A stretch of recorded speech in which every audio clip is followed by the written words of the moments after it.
bersyukur atas kehendak Allah SWT yang telah menciptakan rahmat dan karunia-Nya hingga kita semua dapat berkumpul pada kajian MA pada sore hari ini. Salawat serta salam tak lupa kita curahkan kepada junjungan kita Nabi Agung Muhammad yang kita tunggu syafaatnya di yaumul akhir. Yang kami hormati tidak lupa sebagai pemateri kajian MA pada hari ini, sebagai ketua PJN Abu Dhabi dan teman-teman yang menyempatkan diri untuk hadir pada kajian sore hari ini. Saya sebagai MC akan membacakan susunan acara pada kajian sore hari ini. Yang pertama adalah pembukaan, yang kedua sambutan, yang kedua tilawah, yang ketiga sambutan, yang keempat pemateri acara inti, yang kelima tanya jawab, dan yang terakhir penutup. Menuju acara yang pertama, marilah kita bersama-sama membaca basmalah. Dan menuju acara yang kedua, mari kita bersama-sama membaca surat At-Tariq.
Bersama-sama kita membaca surat At-Tariq, kita mendapatkan pahala. Menuju acara yang kedua adalah sambutan dari Mbak Al sebagai ketua PJN. Assalamualaikum warahmatullahi wabarakatuh. Waalaikumsalam warahmatullahi wabarakatuh. Innalillah nahmaduhu wa nasta'inuhu wa nastaghfiruh wa na'udzu billahi min shururi anfusina wa min sayyiati a'malina. May yahdihillahu fala mudilla lahu wa may yudlil fala hadiya lahu. Astaghfirullah. Asyhadu an la ilaha illallah wahdahu la syarika lahu wa asyhadu anna Muhammadan abduhu wa rasuluh. Amma ba'd. Yang saya hormati Yunda Ulfa Maulida sebagai pemateri sekaligus anggota dari Departemen Kesehatan dan teman-teman yang saya banggakan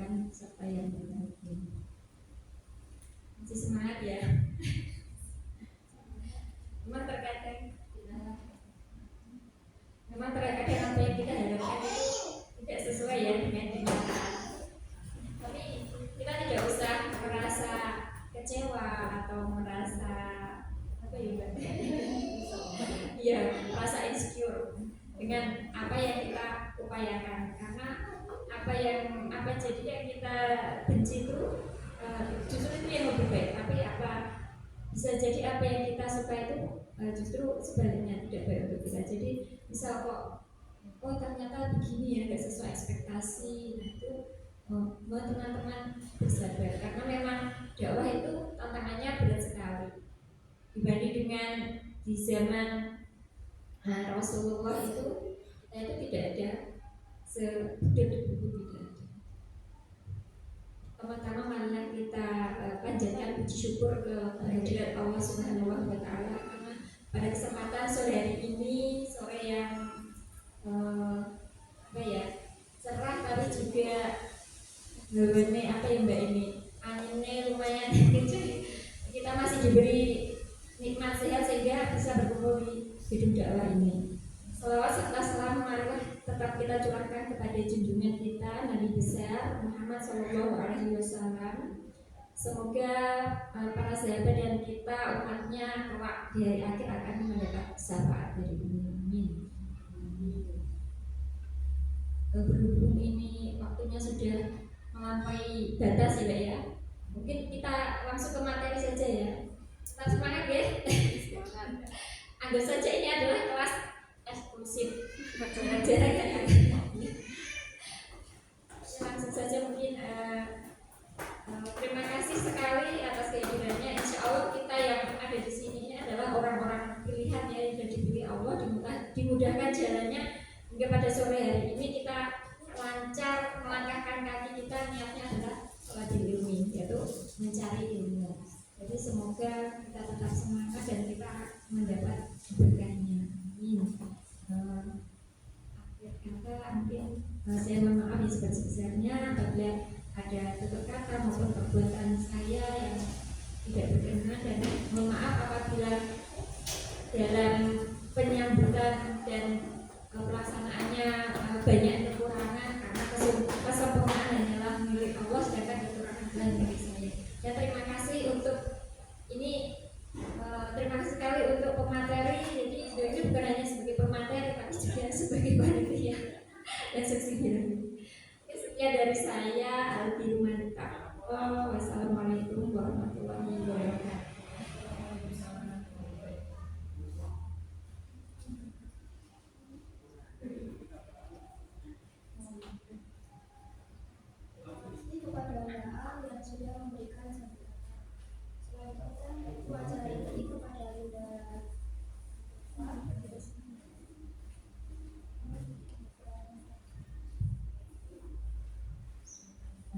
Assalamualaikum warahmatullahi wabarakatuh. Waalaikumsalam warahmatullahi wabarakatuh.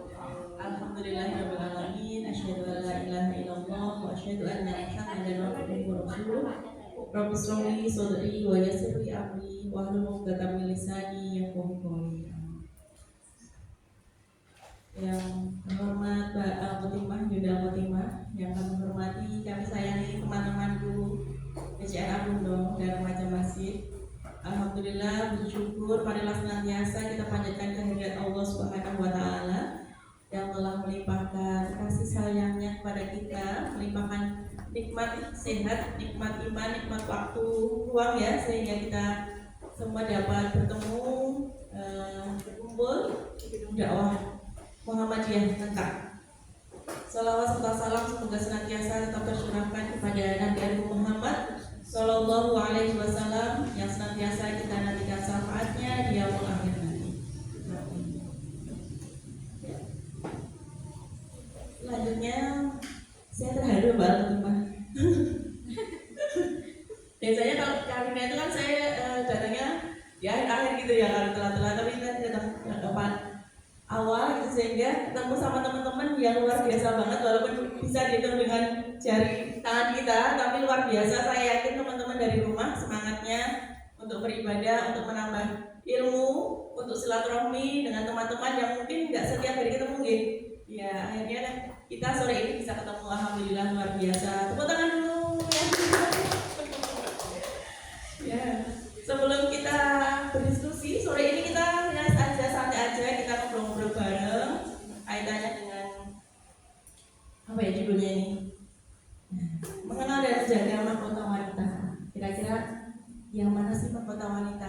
disebut mahkota wanita. Sebelumnya saya mau perkenalan diri dulu, tadi sudah dikenalkan sama Mbak A, sama Mbak Iva. Saya Ulfa Maulida, biasa dipanggil Ulfa gitu, oke. Saya tugasnya setiap hari di rumah sakit PKU Muhammadiyah Bantul. Mungkin pernah ada yang jadi pasien saya, kayaknya pernah ketemu di PKU Bantul gitu ya. Kalau di luar mungkin juga bertemu. Nah nanti kalau kemarin-kemarin belum tahu namanya, setelah ini kan sudah tahu, nanti bisa dipanggil gitu. Nah, tapi saya juga pengen panggil kalau pas ketemu mbak-mbak semua, jadi saya juga pengen kenalan dulu. Ini dari mana aja gitu ya mbak. Nah, biar karena kita berbanyak ini harus kenal, minimal kenal nanti ya. Namanya Mbak Tifa udah kenal semua sama teman-teman yang di sana. Oh sudah, Mbak saya belum. Mungkin bisa kenalan dulu Mbak Tifa. Kalau Mbak Tifa bisa dikenalkan diri, rumahnya, kemudian kegiatan sehari-hari apa gitu ya.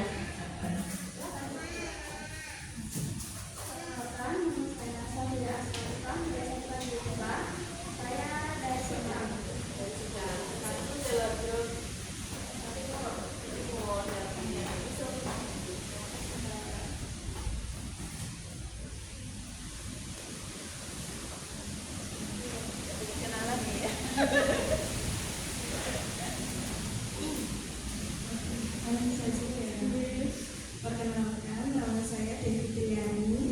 Saya dipanggil Devi. Saya dari Karangasem. Kegiatannya setiap hari membersamai anak-anak belajar bahasa Jawa. SMP Muhammadiyah Nurul. Terima kasih Mbak Devi. Ya, baik. Perkenalkan, nama saya Listiani Melindasari, bisa dipanggil Listi. Untuk alamat sama ya, dari Karangasem. Kemudian untuk kegiatan sehari-hari juga sama, tetapi bedanya saya membersamai anak-anak belajar PAI di sekolah SMP Negeri 1 Buyong. Terima kasih Mbak Devi, Mbak Listi panggilannya. Lalu nih Mbak Fenia, selamat datang. Ini belum lama juga kita ketemu ya. Namanya juga di PKU Bantul namanya. Anaknya lahiran. Ya, saya perkenalkan, saya namanya Iwana Dila, biasa dipanggil Dila dari Kalimantan. Sehari-hari untuk saat ini saya di rumah membantu ibu dan berusaha mencari pekerjaan. Oh Masya Allah, semoga dimudahkan ya setelah ini ya. Amin, amin. Perkenalkan, nama saya Firzara Dewi Perwani, bisa dipanggil Ara. Rumah saya di Bulung. Keseharian saya sama seperti Mbak Bella, masih di rumah menunggu masa-masa perkuliahan. Oh ya, alhamdulillah. Mbak Bila berarti lulus SMA ini. Iya.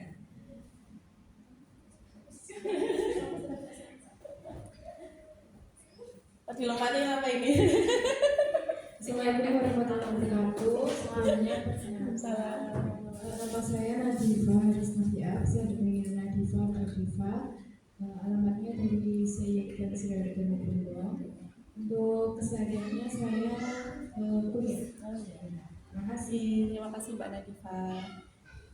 Ya, perkenalkan, nama saya Bimara Mati, bisa dipanggil Deva. Untuk alamatnya sama Sayyid dan kesehariannya kuliah. Terima kasih Mbak. Bagaimana Mbak siapa? Mbak Eva. Oke, yang belum kenal sama Mbak Fenia. Ada yang belum kenal sama Mbak Fenia? Entah, saya juga udah kenal.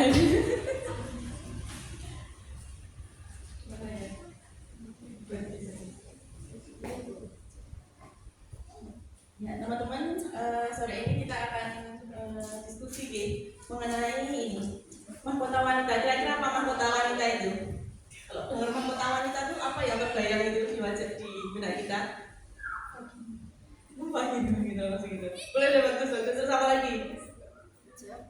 Hijab. Kemudian dari Mahkota gitu ya. terus kemudian mungkin kemaluan juga Ya. termasuk atau dinyatakan dengan farji ya. Ya. Yang perlu saja. Yang lainnya kira-kira apa? Itu mbak gitu ya. Ya, jadi kalau kita dalam mahkota itu kayak sesuatu yang indah gitu ya, sesuatu yang indah, kemudian sesuatu yang berharga dan sesuatu yang kalau udah indah berharga kita pengen menjaga nggak sih kalau ada hal-hal atau barang-barang seperti itu? Gitu, pengen ya untuk menjaga, kemudian untuk tentunya ingin memperlihatkan atau berbagi itu ya dengan orang-orang pilihan kita gitu ya. Iya. Oke. Nah, salah satu mahkota wanita, hal yang indah yang Allah berikan kepada kita sebagai seorang wanita, seorang perempuan itu adalah bagian yang ada di dalam tubuh kita, ya, yaitu adalah organ-organ reproduksi kita. Nah, di sini teman-teman kita akan mendiskusikan mengenai kesehatan reproduksi remaja. Di sini masih remaja semua atau udah ada yang ibu-ibu seperti saya? Ada yang Malaysia. Tapi masih kelihatan remaja semua. Jadi remaja itu apa sih gitu? Remaja itu seseorang ya yang berusia kira-kira sekitar 10 sampai 19 tahun. Nah, itu masih dikatakan remaja.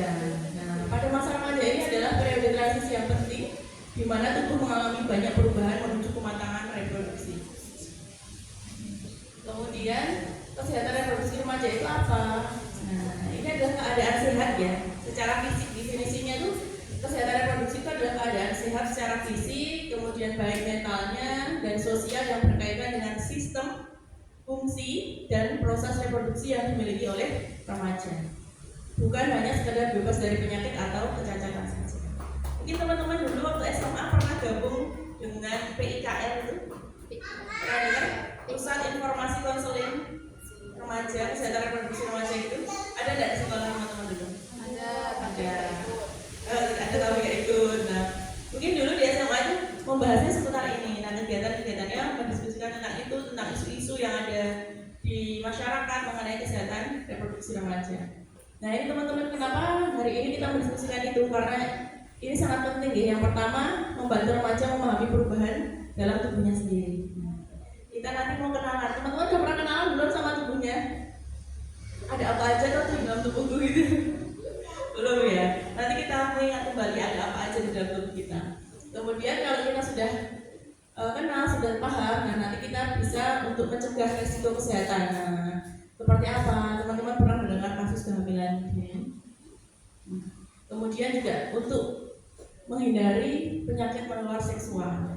Kemudian membekali pengetahuan untuk membuat keputusan yang bertanggung jawab dan mendukung masa depan pendidikan dan karir yang baik. Nah, tadi ingin melanjutkan kuliah, ingin bekerja. Nah, itu tentu dari awal dari dini kita harus menjaga mengenai reproduksi, kesehatan reproduksi ini.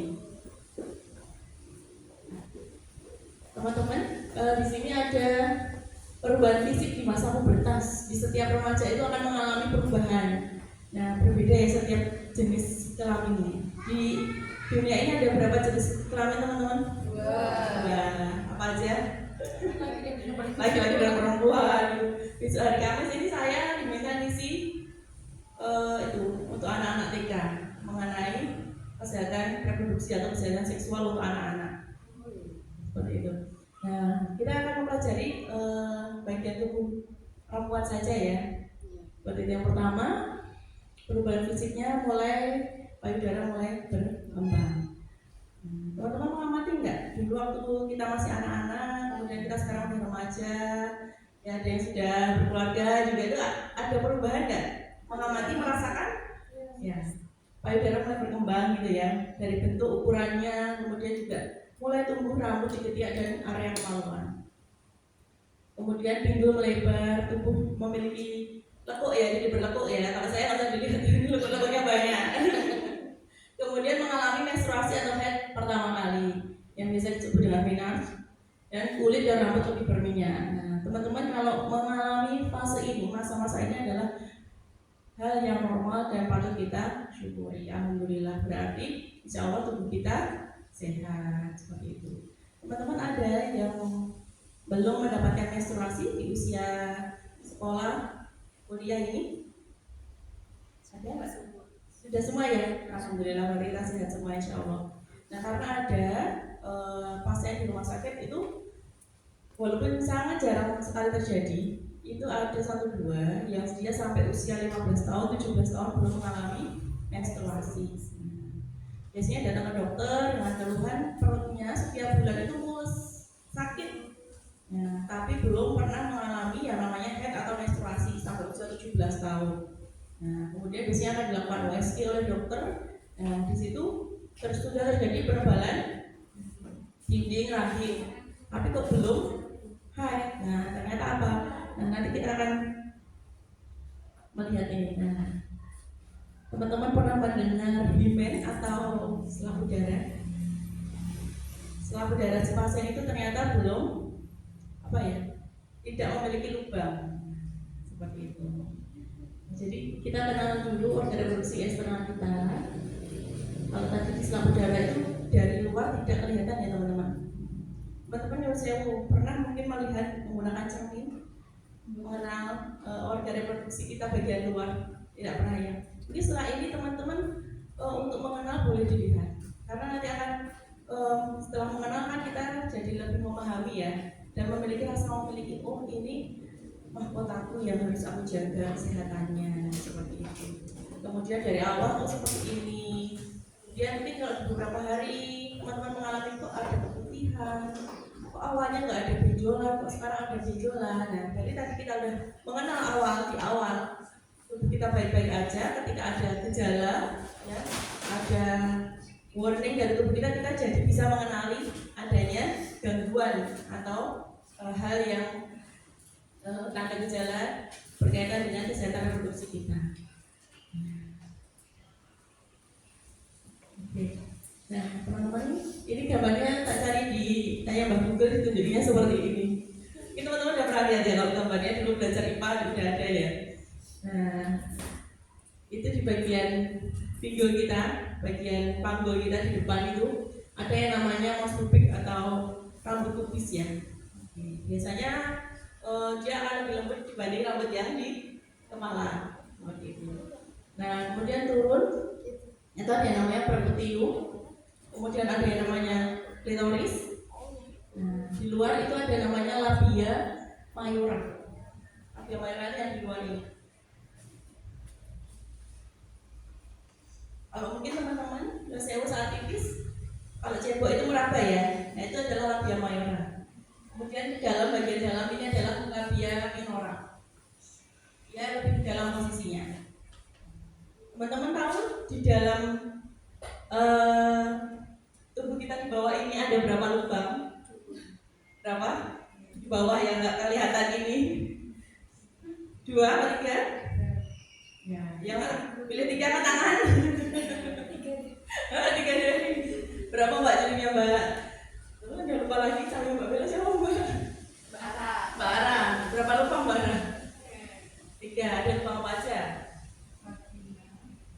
Vagina, anus, uretra. Ya, lubang ya, ini kelihatan di teman-teman. Nah, uretra itu lubang, jadi lubang untuk BAP dan lubang ketika darah haid keluar itu berbeda ya. Kemudian di sini ada namanya lubang anus. Ini jarak antara vagina dan anus itu namanya perineum. Biasanya kalau ibu melahirkan secara normal itu ada robekan jalan lahir. Nah, yang robek biasanya dinamanya perineumnya itu. Belum Mbak Lis? Mbak Lis dia normal apa sesar ya? Sekarang jadi aman yang bawa robek gitu. Nah, biasanya kalau kepala jalannya besar itu kita kalau perineumnya kaku kita bantu ya. Pernah dengar ya? Kalau misalnya nengok orang melahirkan terus bunyi karena bidanetik gitu ya. Itu ya kita bantu dengan cara diperluas jalan lahirnya di bagian perineum itu. Nah, itu ada teknik-tekniknya. Takut ya ini ya. Gak ada yang sekolah di kebidanan atau perawatan ini?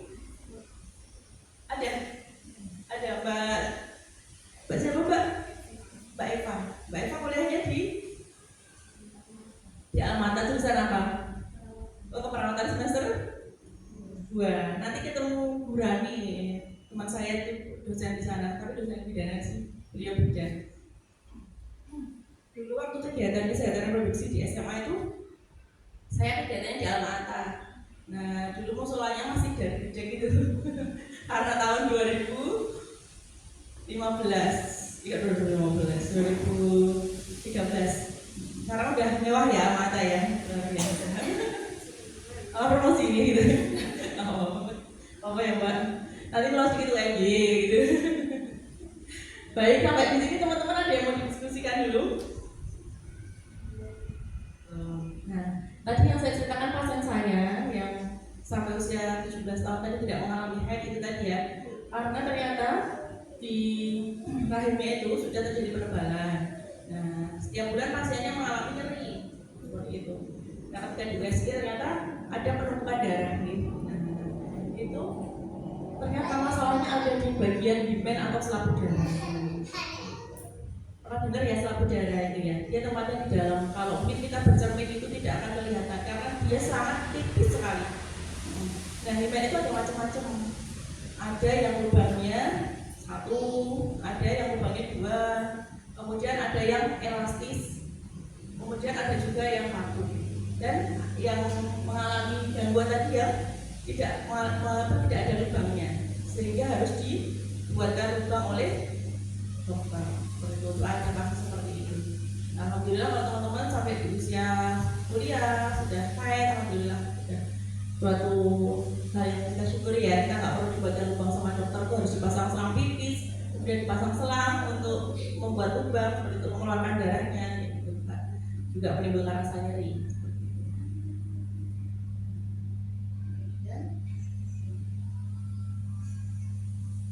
Kita akan mendiskusikan mengenai organ reproduksi bagian dalam. Tadi kembali ke lubang apa tadi, himen atau selaput darah itu ya teman-teman. Teman-teman udah ada yang sebentar lagi mau jadi cantik kayaknya Mbak. Aroma-aroma matinya itu udah tercium. Sopo ini gitu kan. Ada nggak teman-teman di sekitar kita gitu ya? Ada. Ini ya Bapak ada itu deh. Ya, ini untuk bekal kita dari kaitannya himen ya teman-teman.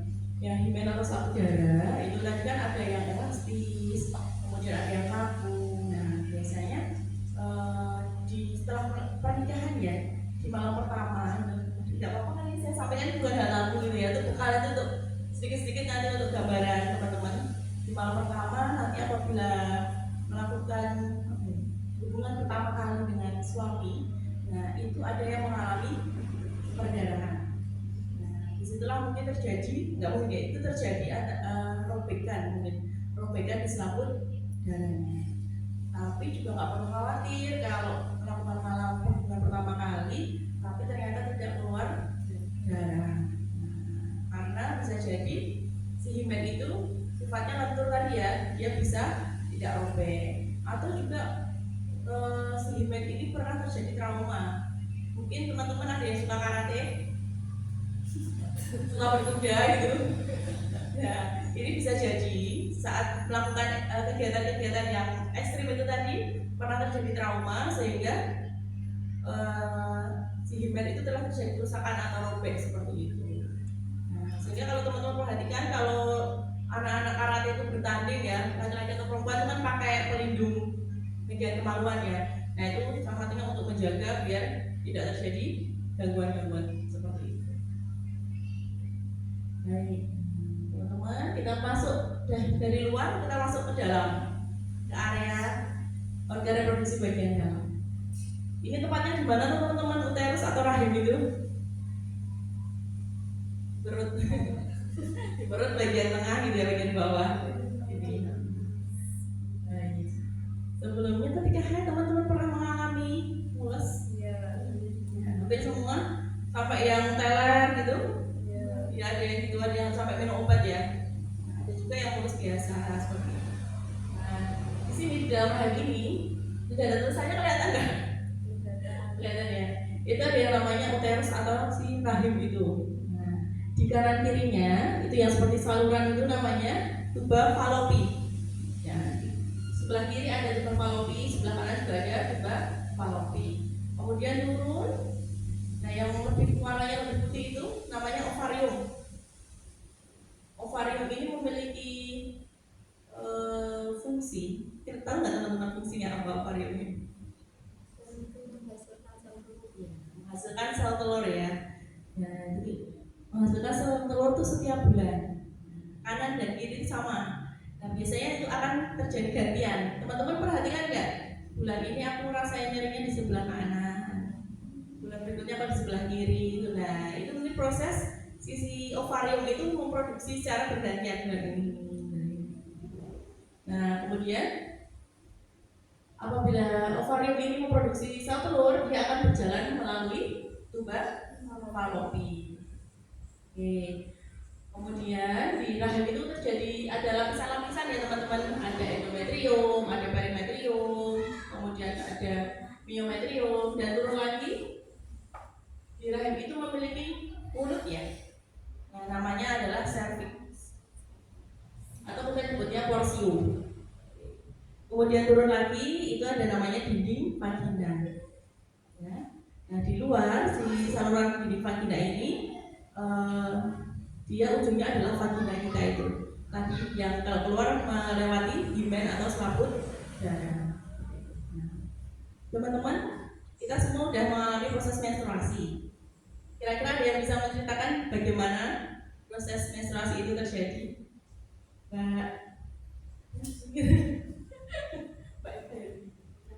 Mbak Eva udah belajar belum Mbak Eva? Oh enggak Mbak Eva, kasih mic-nya. Dikasih bebas coba. Ya, bebasnya apa ya?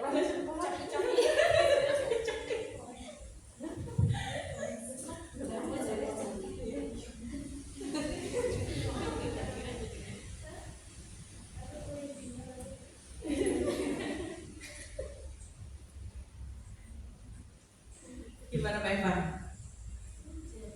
Dan di organ reproduksi itu menghasilkan sel telur. Jika tidak dibuangi itu sel telurnya itu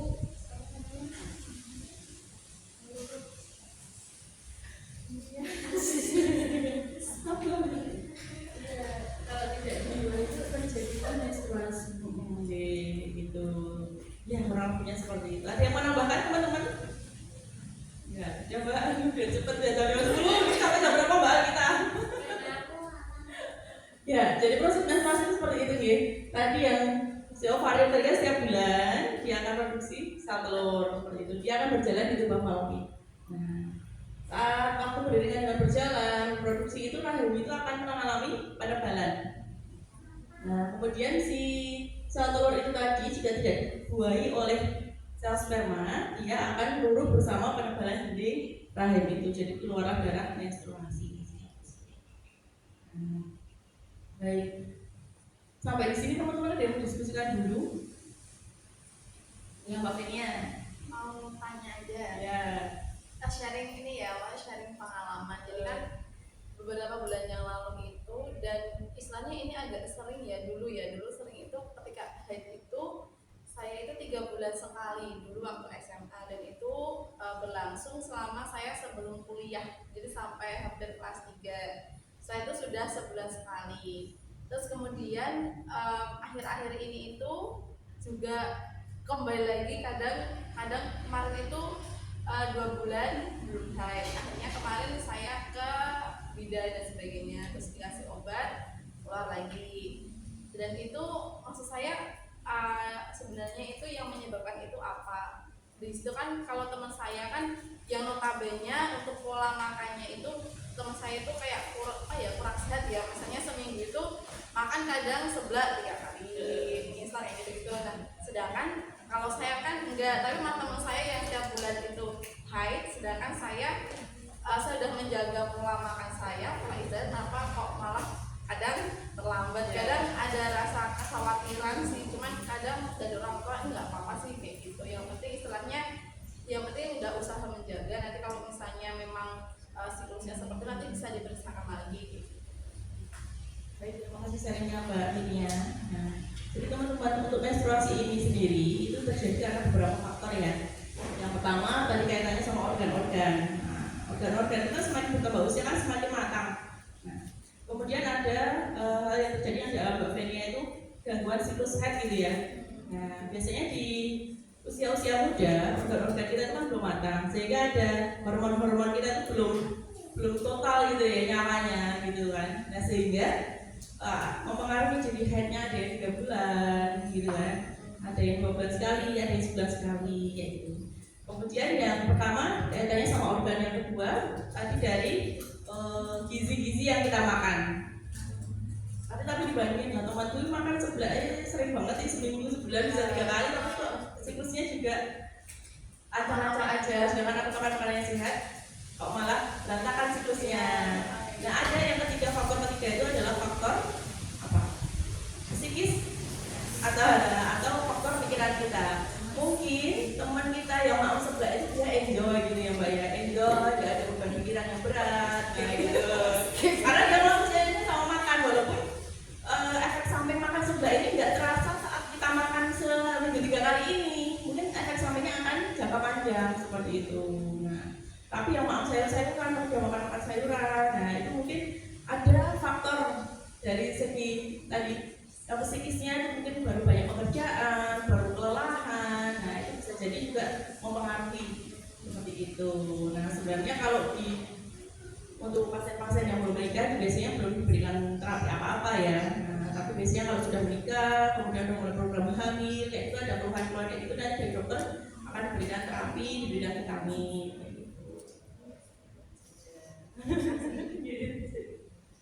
Mungkin lainnya yang dijelaskan dulu.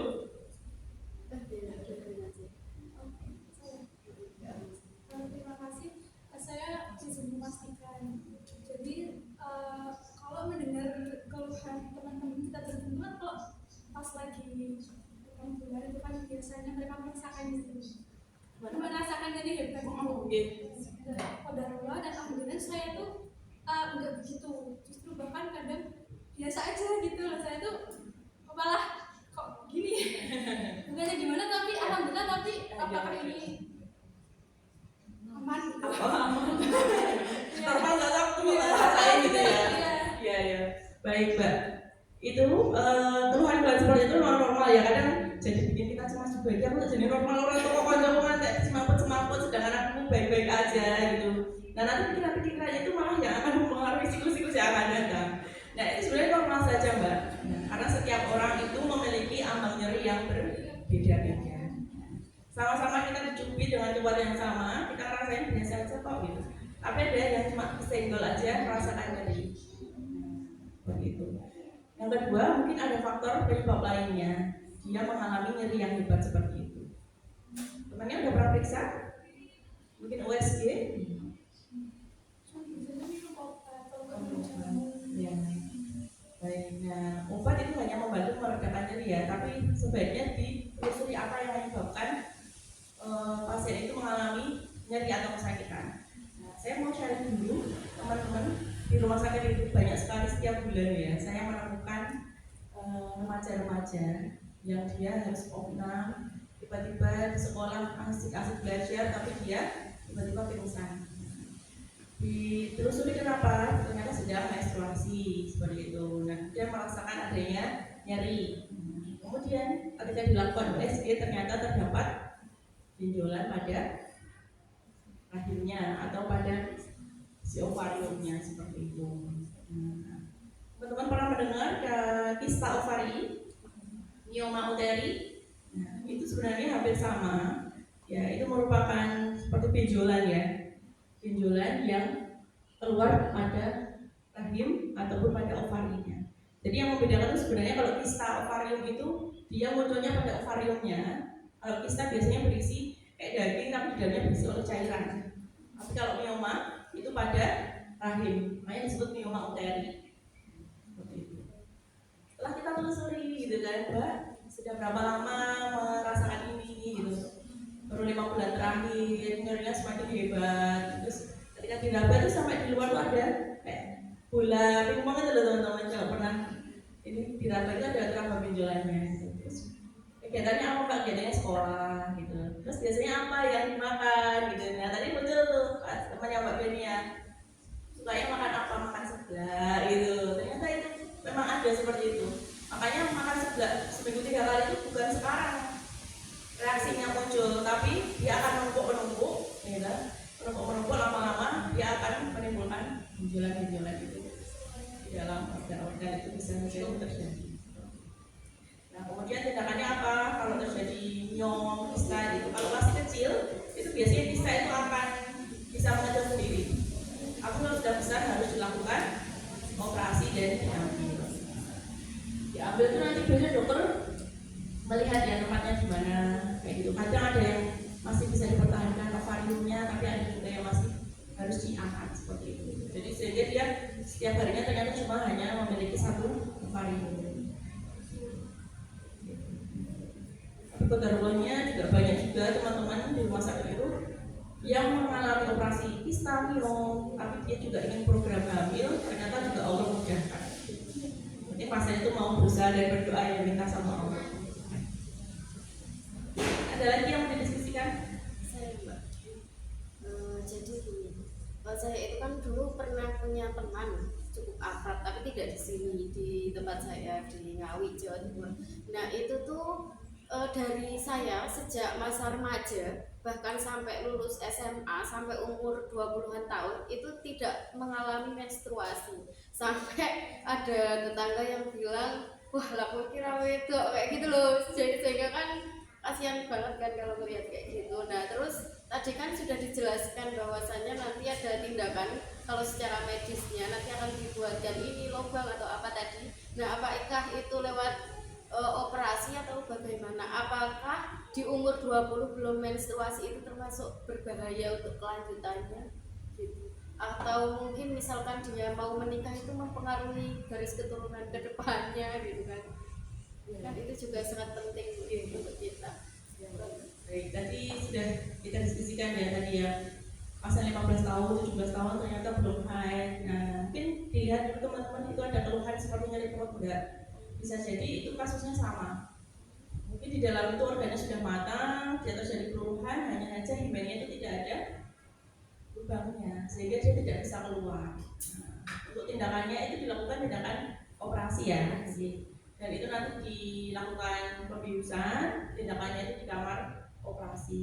Nah, nanti di lubang vagina itu akan dibuat, di himennya itu akan dibuatkan di insisi namanya, nanti dibuatkan lubang. Kemudian akan dipasang seperti selang gitu Mbak, nanti dia akan masuk ke vaginanya. Nah itu nanti dibiarkan 2 kali 24 jam. Itu si selang itu berada di dalam situ. Jadi dia bikin lubang permanen. Harapannya si lubang itu nggak menutup lagi. Kemudian nanti di atas kan di vagina dipasang selang lubang buat vagina, buat membuat lubang sedimen. Di atasnya biasanya terpasang selang bisis. Jadi yang mungkin rasa nyerinya, rasa tidak nyamannya mungkin akan timbul. Jadi efek sampingnya kalau dibiarkan aja bisa jadi itu nanti juga akan berefek ke depannya. Karena nanti kan di usia 20 atas kemudian muncul rasa keinginan untuk berumah tangga.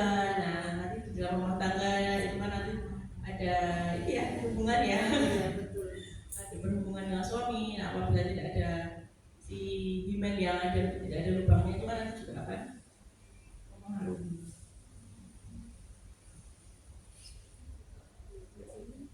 Ya Mas Arina, Mbak selamat datang Mbak. Saya Mbak, karena berhubungan dengan menstruasi saya ikut menyambut. Dulu itu kan kalau dari puskesmas itu pernah bagi-bagi tablet tambah darah. Nah itu tuh apakah itu tuh masih penting? Soalnya sekarang saya udah nggak pernah, di usia saya sekarang saya udah nggak pernah minum. Terus atau memang kita dianjurkan untuk beli dan minumnya itu baiknya jangka waktunya berapa lama? Seminggu sekali atau bagaimana? Jadi tablet tambah darah itu memang ada program ya dari dinas kesehatan ya untuk remaja-remaja. Sekarang udah nggak ada. Nggak pernah dikasih lagi. Pernah dikasih lagi. Itu memang untuk membekali teman-teman remaja putri yang mengalami menstruasi. Nah agar tidak terjadi anemia.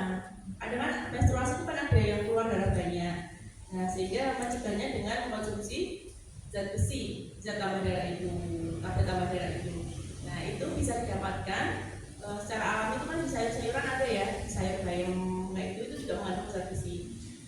Kalau nggak pengen minum zat besi mungkin sayuran-sayuran hijaunya ditambah kali itu menggantikan zat besi. Kemudian kapan minumnya? Kalau minum zat besi itu ada efek sampingnya mual ya. Sebaiknya minumnya malam hari sebelum tidur gitu, biar nggak terasa mualnya. Kemudian untuk jangka waktunya yaitu derek sih. Oh diminum rutin juga boleh. Karena mungkin nanti untuk melakukan persiapan fase selanjutnya yang mungkin untuk membekali mau pranikah seperti itu, nah itu bisa. Tapi kalau teman-teman nggak ada keluhan seperti tanda-tanda anemia, seperti lemes, ngantukan gitu ya, lesu minum itu setiap hari tidak apa-apa, cukup diganti zat besi yang alami dari sayur-sayuran hijau, daging merah seperti itu.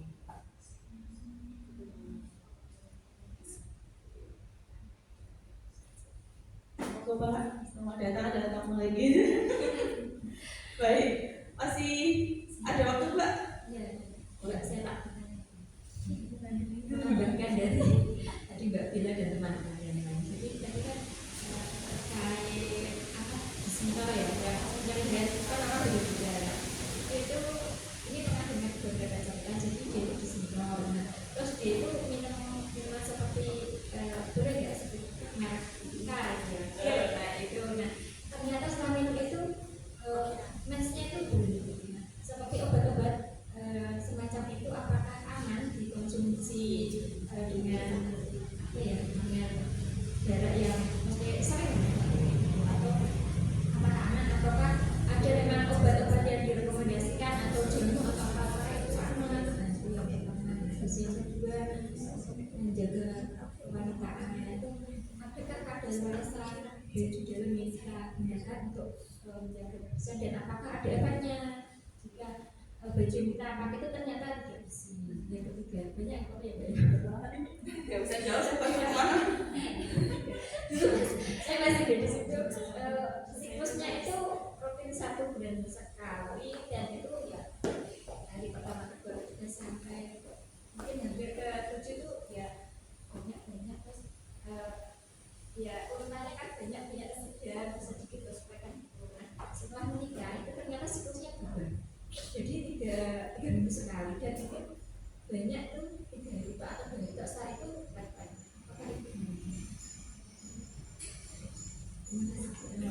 Jangan lupa pertanyaan pertama. Pertanyaan pertama tadi minum jamu gitu ya, kayak merek yang apa gitu. Kalau untuk jamu alami itu dari dokter sebenarnya membolehkan saja. Nah biasanya rekomendasinya diberikan jarak dari minum obat dengan minum jamu seperti itu, berikan jarak minimal 2 jam. Karena mau mungkin melihat reaksi ya, bisa melihat reaksi alergi seperti itu. Nah kalau saran dari medis biasanya kalau minum jamu yang alami boleh, tapi kalau yang ada merek-mereknya itu kan sudah ada tambahan pengawet gitu. Nah itu kalau diminum jangka panjang juga kurang baik ya. Semua jenis makanan ataupun minuman kalau ada pengawetnya memang kurang baik seperti itu. Tapi kalau mau yang alami, gula asam itu masih boleh diizinkan. Bahkan di Poltek Surakarta itu ada jurusan yang dia jamu ya, jurusan jamu. Nah, karena memang di sekitar kita, tanaman-tanaman di sekitar kita itu kan banyak yang memiliki manfaat ya. Sebenarnya ada ilmunya sendiri yang mempelajari itu. Kemudian yang kedua tadi apa Mbak? Menjaga kebersihan. Baik, gimana caranya kita menjaga kebersihan gitu ya? Yang pertama di slide selanjutnya ternyata ada gitu. Pertama teman-teman, apabila kita habis PAK seperti itu, biasanya bahasanya gimana? Tapi udah gitu. Dari depan ke belakang, kemudian dikeringkan dulu, betul? Ya, dikeringkan dulu ya, bisa menggunakan handuk atau menggunakan tisu yang perlu dipakai. Kemudian hindari produk-produk yang beraroma. Di sekitar kita banyak ya sabun-sabun yang khusus kewanitaan gitu. Nah, itu sebenarnya kalau mau digunakan itu boleh-boleh saja. Tapi kalau dalam jangka panjang yang digunakan setiap hari itu memang kurang baik. Dokter biasanya tidak menyarankan untuk dipakai setiap hari. Karena di dalam organ kewanitaan kita itu kan ada bakteri-bakteri baik ya yang dia menjaga kelembapan atau menjaga keasaman organ tubuh kita. Nah, ada seperti itu. Tapi kalau kita menggunakan sabun setiap saat harus BAK kita menggunakan sabun, malah dia akan membunuh bakteri-bakteri baik. Boleh dipakai namun tidak setiap hari. Kemudian yang selanjutnya yaitu ganti pakaian dalam. Gunakan pakaian dalam yang bersih dan ganti minimal 2 kali sehari. Minimal 2 kali sehari. Ditambah boleh ketika yang mungkin habis BAK, pas di sekolah mungkin kita lupa nggak bawa tisu. Nah nanti selesai itu kita ganti celana dalam. Jadi jangan biarkan organ wanita kita tuh lembab karena air gitu ya. Karena dia sebenarnya sifatnya udah lembab. Yang selanjutnya ganti pembalut berkala. Bagi remaja putri sebaiknya ganti pembalut setiap 4 jam sekali saat menstruasi atau pas sudah terasa penuh. Nanti Mbak ditanyakan juga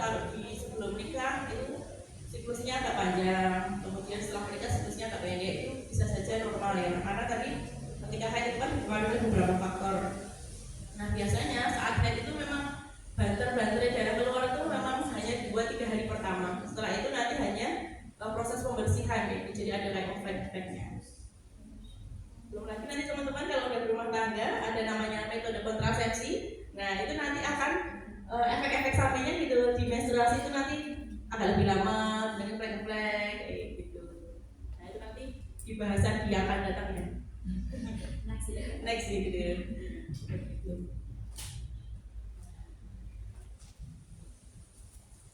Resiko yang perlu diwaspadai itu adanya pernikahan dini ya teman-teman. Di rumah sakit banyak perempuan yang datang pada tadi siang hari sekolah loh teman-teman. Sore harinya datang ke rumah sakit, katanya perutnya sakit, tapi kok besar. Kayak didengarin pakai alat itu ada denyut jantung bayinya. Ada juga teman-teman perempuan cantik, kukunya panjang-panjang warna-warni, datang sama ibunya sudah sepuh, keluarnya sama perutnya sakit. Pas dicek dari jalannya keluar cairan warna hijau. Dan kita periksa perutnya kok ada suara denyut jantungnya. Pas kita periksa pembukaan, ternyata pembukaan lengkap, ternyata hamil dan udah buka lengkap, ternyata katanya mau melahirkan. Itu kebetulan saya yang menolong. Yang hijau tadi apa? Warna air ketuban. Yang kenapa jadi hijau? Karena si bayi di dalam perut itu sudah mengalami mekonium, sudah BAB. Jadi dia udah apa ya namanya? Stres ya, kita sebutnya mental stres. Jadi si janin itu di dalam perut itu dia udah stres sehingga keluar mekonium, mempengaruhi ketubannya jadi warna hijau. Nah itu keluar bayinya nggak nangis. Kemudian tali pusatnya sudah layu seperti itu. Karena apa? Selama proses kehamilannya disembunyikan, karena terjadi pernikahan yang tidak diinginkan, kehamilan yang tidak diinginkan. Kalau disembunyikan, nggak pernah periksa, nggak pernah minum vitamin, nah jadilah akhir yang kurang baik. Ada beberapa kehamilan remaja seperti itu. Kemudian ada juga penyakit penular seksual, dan pernah dengar ya teman-teman, adanya chlamydia itu penyakit kelamin itu, kemudian ada HIV, gonorrhea, sifilis dan sesinya. Nah, itu beberapa penyakit penular seksual yang itu bisa ditularkan apabila terjadi hubungan seksual.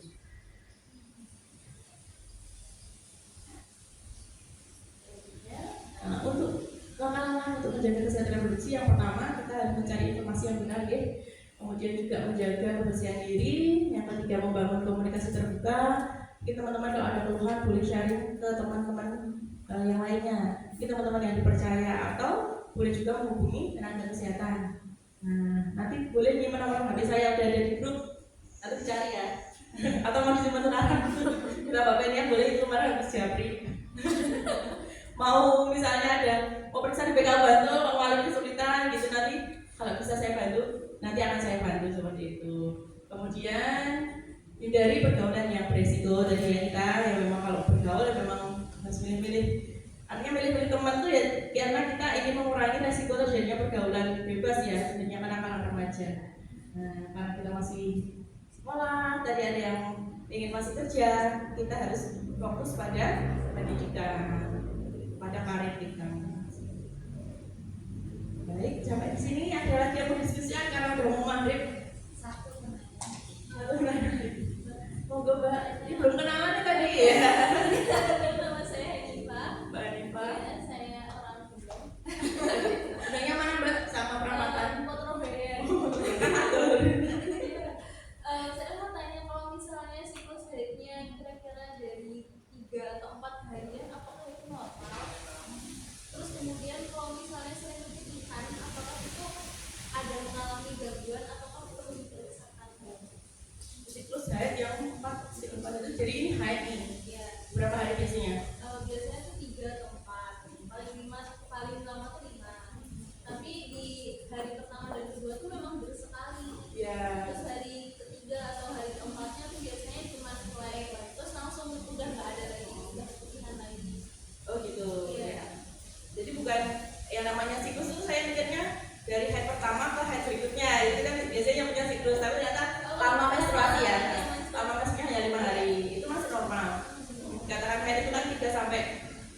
15 hari ya kalau ini ya darah istihadah itu kan 15 hari. Nah, sampai 15 hari. Tapi kalau 5 hari aja itu normal. Tadi juga saya sampaikan kalau head itu biasanya berjenisnya di hari kedua dan ketiga. Nah, setelah itu nanti hanya cek aja. Mungkin itu proses peluruhan itu udah selesai. Nah, tinggal sewu darah-darah yang menempel pada dinding vagina itu nanti timbulnya keluarnya flek seperti itu. Tapi itu kan juga masih darah kotor ya, darah kayak gitu. Kemudian yang kedua kaitannya keputihan ya. Jadi keputihan itu ada yang normal, ada yang tidak normal. Kalau keputihan normal yang dialami Mbak Hanifah tadi keputihannya seperti apa Mbak?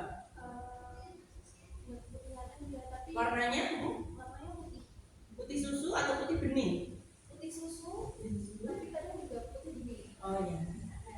Jadi keputihan itu yang normal itu biasanya setiap perempuan itu mengalami. Dia akan keluar ketika kita berada dalam masa subur.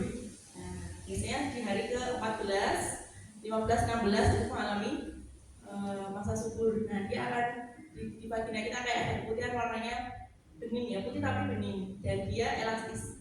Yang ketika itu dia bisa mulur. Nah, itu keputihan yang normal. Kemudian yang tidak normal, yang tidak seharusnya seperti apa? Keputihan yang warnanya putih atau kuning, bahkan warnanya sampai kehijauan. Nah, dia berbau dan membuat gatal. Ada macam-macam penyebabnya. Mungkin karena bakteri, bisa bakteri mungkin karena vagina kita vagina kita lembab gitu ya.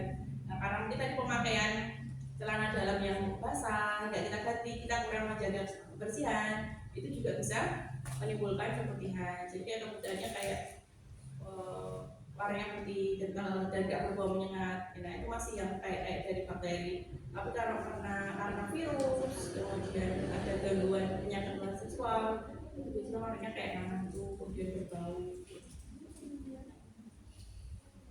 Ya.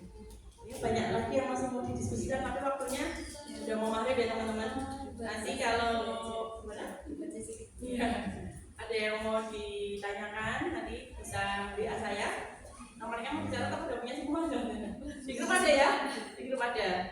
Ya, nanti bisa dicari yang mau langsung tukeran nomor HP saya juga boleh. Gitu ya teman-teman. Dari saya, apabila ada kekurangan, ada kesalahan dalam pertutur kata, saya mohon maaf ya. Semoga pertemuan yang akan datang kita tetap semangat ya. Bertemu lagi, bisa berdiskusi lagi. Mungkin di luar ini mau ngobrol-ngobrol bareng, ngobrol-ngobrol santai. Insya Allah dengan senang hati. Nanti kita cari waktu luang lagi begitu. Ya, terima kasih. Akhirul kalam, astagfirullahaladzim. Wassalamualaikum warahmatullahi wabarakatuh. Terima kasih kepada Yunda Ulfa yang telah memberikan materi. Semoga ilmu yang telah diberikan dapat menambah wawasan serta berguna bagi kita semua. Itu penutupan. Mari kita bersama-sama membaca Alhamdulillahirabbil alamin. Saya selaku pembawa acara mohon maaf apabila ada kesalahan kata. Terima kasih. Wassalamualaikum warahmatullahi wabarakatuh. Waalaikumsalam warahmatullahi wabarakatuh.